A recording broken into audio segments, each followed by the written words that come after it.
ভারতের রাজধানী নয়াদিল্লিতে সাবেক প্রধানমন্ত্রী শেখ হাসিনাকে গ্রেফতার করা হয়েছে। 14 দিন বিচার বিভাগীয় হেফাজতে রাখার নির্দেশ দিয়েছেন ভারতের একটি আদালত। অবশেষে বাধ্য হয়ে হাসিনাকে একজন কয়েদি হিসেবে গ্রেপ্তার করে বাংলাদেশে ফেরত পাঠানোর চূড়ান্ত সিদ্ধান্ত জানিয়েছে ভারত সরকার। শেখ হাসিনার হঠাৎ বাংলাদেশে ফিরে আসার সম্ভাবনা নিয়ে এবার বিস্ফোরক তথ্য পাওয়া গেল খোদ দিল্লি থেকেই। ভারত হাসিনাকে আর রাখতে চাচ্ছে না, অন্য দেশও নিতে চাচ্ছে না, আর সেই কারণেই বাধ্য হয়ে বাংলাদেশে তাকে ফেরত পাঠানোর সিদ্ধান্ত নিয়েছে মোদী সরকার। একদিকে শেখ হাসিনা যেমন দেশে ফেরার কথা বলছেন, অন্যদিকে দায়িত্ব নেওয়ার পর থেকেই প্রত্যর্পণ চুক্তির মাধ্যমে তাকে ভারত থেকে দেশে ফিরিয়ে আনার কথা বলছে বাংলাদেশের বর্তমান সরকার। দিল্লিতে হাসিনার অনলাইন সংবাদ সম্মেলনকে কেন্দ্র করে কিন্তু নিজেদের দায় এড়াতে এবার কিন্তু হাসিনাকে ফেরত দেওয়া নিয়ে চূড়ান্ত সিদ্ধান্ত জানিয়েছে ভারত সরকার। হ্যাঁ দর্শক, এবার আর কিন্তু ভারতের সামনে কোনো দিকই কিন্তু খোলা নেই হাসিনাকে ফেরত দেওয়া ছাড়া। কারণ দুদেশের সম্পর্ক উন্নয়নের জন্য দর্শক যে পরিমাণ উঠে পড়ে লেগেছে ভারত সরকার, এতে করে কিন্তু দর্শক সেই সুযোগটাকে কাজে লাগিয়ে হাসিনাকে একজন আসামি হিসেবে, একজন কয়েদি হিসেবে কিন্তু ফেরানোর সকল পরিকল্পনা কিন্তু বাস্তবায়ন করছে ইতিমধ্যে বাংলাদেশ সরকার। কারণ দর্শক শ্রোতা, এই হাসিনাকে এতদিন ফেরানোর পরিকল্পনাটাই খতিয়ে দেখলেও ভারত কিন্তু এবার সম্প্রতি হাসিনার যে সংবাদ সম্মেলন হয়েছে ভারতে অনলাইনে, সেটার দায় এড়াতেই কিন্তু দর্শক এবার হাসিনাকে ফেরত দেওয়ার চূড়ান্ত পরিকল্পনা কিন্তু জানিয়ে দিয়েছে ভারত সরকার।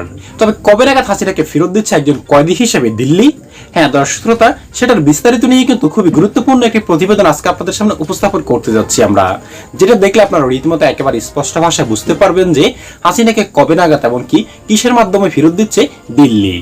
তাহলে চলুন সম্মানিত প্রিয় দর্শক শ্রোতা, কথা বাড়িয়ে আপনার মূল্যবান সময়টুকু আর নষ্ট না করে আজকে সেই খুবই গুরুত্বপূর্ণ প্রতিবেদনটি আগে আপনাকে দেখিয়ে নিয়ে আসি। তবে তার আগে দর্শক আপনার কাছে ছোট্ট করে একটি অনুরোধ, আপনি যদি আমাদের চ্যানেলের নতুন সদস্য হয়ে থাকেন, আশা করি অবশ্যই চ্যানেলটি সাবস্ক্রাইব করে বেল আইকনটি অন করে দিবেন পরবর্তী আপডেটগুলোর জন্য। তাহলে চলুন সম্মানিত প্রিয় দর্শক, আগে আপনাকে সেই গুরুত্বপূর্ণ প্রতিবেদনটি দেখিয়ে নিয়ে আসি। শেখ হাসিনার হঠাৎ বাংলাদেশে ফিরে আসার সম্ভাবনা নিয়ে এবার বিস্ফোরক তথ্য পাওয়া গেল খোদ দিল্লি থেকেই। ভারত হাসিনাকে আর রাখতে চাচ্ছে না, অন্য দেশও নিতে চাচ্ছে না, আর সেই কারণেই বাধ্য হয়ে বাংলাদেশে তাকে ফেরত পাঠানোর সিদ্ধান্ত নিয়েছে মোদী সরকার। এরকমই আলোচনা শোনা যাচ্ছে ভারতের বেশ কিছু সূত্র থেকে।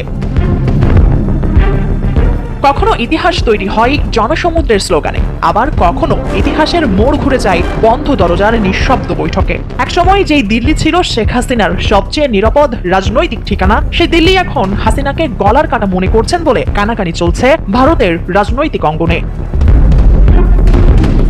রাজনৈতিক অঙ্গন, কূটনৈতিক মহল এবং বিভিন্ন আন্তর্জাতিক সূত্র ঘিরে কয়েক মাস ধরেই চলছে নানা আলোচনা।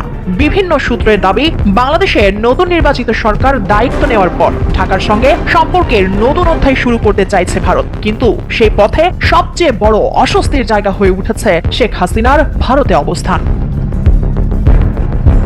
গুঞ্জন রয়েছে গত কয়েক মাসে তাকে তৃতীয় কোনো দেশে পাঠানোর সম্ভাবনা নিয়েও নানামুখী কূটনৈতিক তৎপরতা চালানো হয়। আলোচনায় এসেছে যুক্তরাষ্ট্র, যুক্তরাজ্য, সংযুক্ত আরব আমিরাত, এমনকি আজারবাইজানের নামও।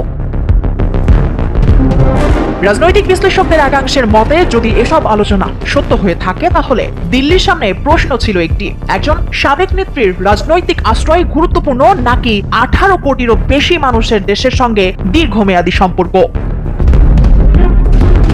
এই প্রেক্ষাপটে আরো একটি আলোচনার সামনে এসেছে। বিভিন্ন মহলের দাবি, বাংলাদেশ ছাড়া শেখ হাসিনার সামনে বাস্তবসম্মত অন্য কোনো বিকল্প ক্রমেই সংকুচিত হয়ে আসছে। সেই কারণেই দেশে ফেরার বিষয়ে তার বক্তব্যের মাত্রাও বেড়েছে বলে রাজনৈতিক মহলে আলোচনা চলছে। ইতিমধ্যে বিভিন্ন গণমাধ্যমে ডিসেম্বরকে ঘিরে সম্ভাব্য প্রত্যাবর্তনের খবরও আলোচনায় এসেছে। যদিও শেখ হাসিনা নিজে ছাড়া ভারত সরকারের পক্ষ থেকে এই বিষয়ে এখনো কোনো আনুষ্ঠানিক ঘোষণা দেওয়া হয়নি। কূটনীতির ভাষা কখনো সরাসরি নয়, সেখানে প্রতিটি নিরাপত্তারও একটি অর্থ থাকে, প্রতিটি বিলম্বের পেছনেও থাকে একাধিক হিসেব।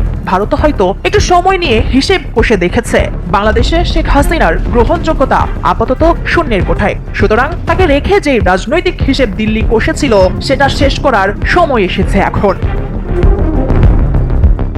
এখন সবচেয়ে বড় প্রশ্ন, দিল্লি কি সত্যি নতুন রাজনৈতিক সমীকরণ সাজাচ্ছে? শেখ হাসিনার ভবিষ্যৎ গন্তব্য কি শেষ পর্যন্ত বাংলাদেশি, নাকি পুরো বিষয়টি রাজনৈতিক গুঞ্জনের অংশ?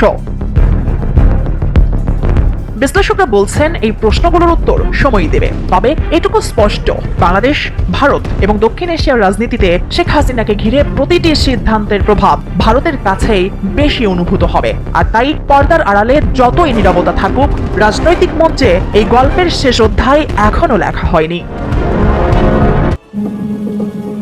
2024 সালের গণ অভ্যুত্থানে ক্ষমতাচ্যুত হয়ে ভারতে আশ্রয় নেওয়ার পর গত 2 বছরে শেখ হাসিনার দেশে ফেরার বিষয়টি বেশ কয়েকবার আলোচনায় এসেছে। তবে এবারই প্রথম সংবাদ সম্মেলনে আনুষ্ঠানিকভাবে এই ইচ্ছার কথা জানিয়েছেন তিনি। একদিকে শেখ হাসিনা যেমন দেশে ফেরার কথা বলছেন, অন্যদিকে দায়িত্ব নেওয়ার পর থেকেই প্রত্যর্পণ চুক্তির মাধ্যমে তাকে ভারত থেকে দেশে ফিরিয়ে আনার কথা বলছে বাংলাদেশের বর্তমান সরকার। অতীতে অন্তর্বর্তীকালীন সরকারের সময়ও ভারতকে এই বিষয়ে বলা হয়েছিল, কিন্তু এ নিয়ে কখনোই তেমন কোনো মন্তব্য করেনি ভারত। বাংলাদেশ আর ভারতের মধ্যে 2013 সাল থেকে একটি প্রত্যর্পণ চুক্তি রয়েছে, 2016 সালে যা সংশোধন করে প্রক্রিয়াটি আরও সহজ করা হয়েছিল। মূলত ভারত ও বাংলাদেশ অপরাধীদের ধরপাকড় এবং সন্ত্রাস দমনে একে অপরকে সাহায্য করার জন্যই 2013 সালে এই চুক্তি করেছিল। চুক্তি অনুসারে যদি কোনো অপরাধী এক দেশে অপরাধ করে অন্য দেশে পালিয়ে যায়, তাহলে তাকে ধরে আগের দেশে ফেরত পাঠানোর জন্য দুই দেশ একে অপরকে সাহায্য করবে। এই চুক্তিতে কাউকে ফেরত আনার ক্ষেত্রে অপরাধীর শাস্তি হতে হবে কমপক্ষে 1 বছর। এমনকি অপরাধ করার চেষ্টা বা সাহায্য করার অভিযোগ থাকলেও তাকে ফেরত পাঠানো যাবে। তবে এই চুক্তিতে এমন কতগুলো বিধান বা শর্ত রয়েছে যা ব্যবহার করে প্রত্যর্পণের অনুরোধ প্রত্যাখ্যানেরও সুযোগ রয়েছে বলে মনে করছেন আইন বিশেষজ্ঞদের অনেকে। চুক্তি অনুসারে যাকে হস্তান্তরের জন্য অনুরোধ জানানো হচ্ছে তার বিরুদ্ধে অভিযোগটা যদি রাজনৈতিক প্রকৃতির হয়, তাহলে সেই অনুরোধ খারিজ করা যাবে। তবে কোন কোন অপরাধের অভিযোগকে রাজনৈতিক বলা যাবে না সেই তালিকাও বেশ লম্বা।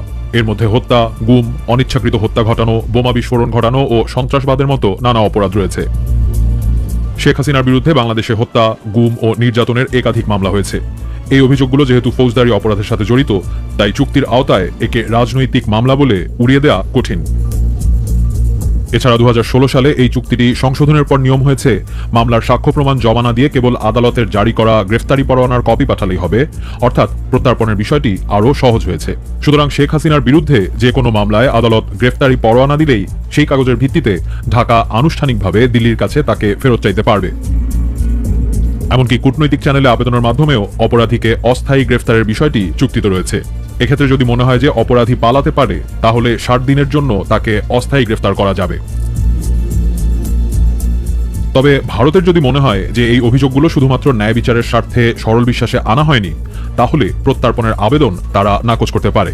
শেখ হাসিনাকে ভারত থেকে ফেরানোর ক্ষেত্রে প্রত্যর্পণ চুক্তিতে থাকা এই শর্তটিকেই সবথেকে তাৎপর্যপূর্ণ বলে মনে করছেন আইন বিশেষজ্ঞরা।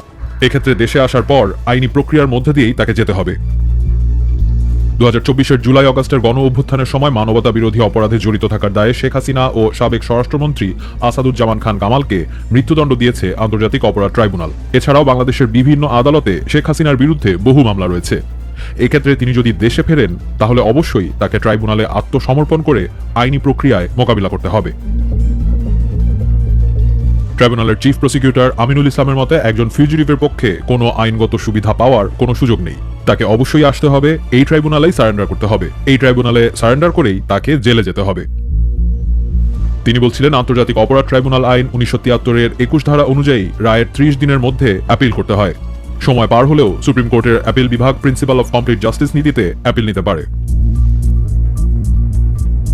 সুপ্রিম কোর্টের আইনজীবী এহসানুল কবিরের মতে শেখ হাসিনার আসতে কোনো বাধা নেই, তিনি আসবেন, তারপর যে আইনি প্রক্রিয়াগুলো রয়েছে সেটি তাকে মোকাবেলা করতে হবে।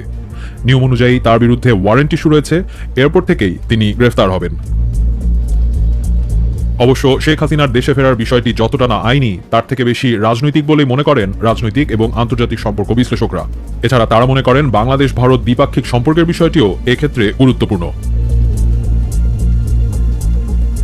অর্থাৎ আইনি নানা প্রক্রিয়া থাকলেও দিন শেষে দেশের অভ্যন্তরীণ রাজনৈতিক পরিস্থিতি এবং ভারতের সঙ্গে বাংলাদেশের কূটনৈতিক দেন দরবারের উপরই সবকিছু নির্ভর করছে।